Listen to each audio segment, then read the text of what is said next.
గొల్లప్రోలు వెళ్లే దూరంలో దారిలో పెద్ద తోటల సంత ఉంది. వాళ్ళకి మనం ట్యాక్స్ వసూలు చేస్తా ఉన్నాం కానీ ప్రభుత్వం ఇప్పుడు దాకా సౌకర్యాలు కల్పించలేకపోయింది. ఆ పశువులకి మనుషులకి కూడా వాటికి నీడనిచ్చి వాటిని కల్పించే బాధ్యత జనసేన తీసుకుంటుంది, కూటమి తీసుకుంటుంది. ఈ సాటర్డే ఇక్కడ పశువుల సంత జరుగుతూ ఉంటుంది అనమాట. ఇలా ఉన్న పశువుల సంత పవన్ కళ్యాణ్ గారు వచ్చిన తర్వాత మొత్తం ఇలా మార్చేశారు. ఒకసారి చూడండి.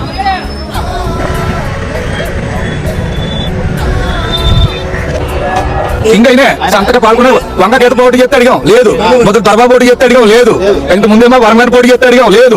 పవన్ కళ్యాణ్ మాట ఇచ్చాడు, మాట నిలబెట్టుకున్నాడు. పశువుల సంత సభా ఈ విషయంలో అయితే సంతకైతే సభ 1,35,00,000తో ఇది కాకినాడ అర్బన్ డెవలప్మెంట్ ఏదైతే ఉందో దాని నిధుల నుంచి పవన్ కళ్యాణ్ గారు తీసుకొచ్చి ఇక్కడ డెవలప్మెంట్ చేశారు. చెట్లు ఓపెన్ అయితే హైలైట్ ఉంటుంది. ఆయనే గొల్లపురం నుంచి పిఠాపురం నామినేషన్ వస్తూ చూసి ఇది ఏంటంటే పశువులు సంత అన్నారు. ఏమీ లేకుండా ఉన్నాయంటే ఆయనే అట్లా తోసి పశువులకి మనుషులకి నేర ఏర్పాటు చేయాలని చేశారు. కూలిపోయండి సార్ రాకముందు. సార్ వచ్చిన తర్వాత కొత్త చెట్లు కట్టించారు. ఈ జవాలకు నీళ్ళు కూడా కుండీలు ఏర్పాటు చేశారు సార్. ఈ చెట్టు కింద ఉండిపోవడం అంటే వర్షం వచ్చినా వరద వచ్చినా ఇక్కడ తడితో ఉండిపోవడం అంటే అందరికీ చాలా హ్యాపీగా ఉంది. అమరావతి కూడా కొల్ల కూడా పవన్ కళ్యాణ్ చేయలేదు ప్రతి రైతులు ముక్కున్నారు.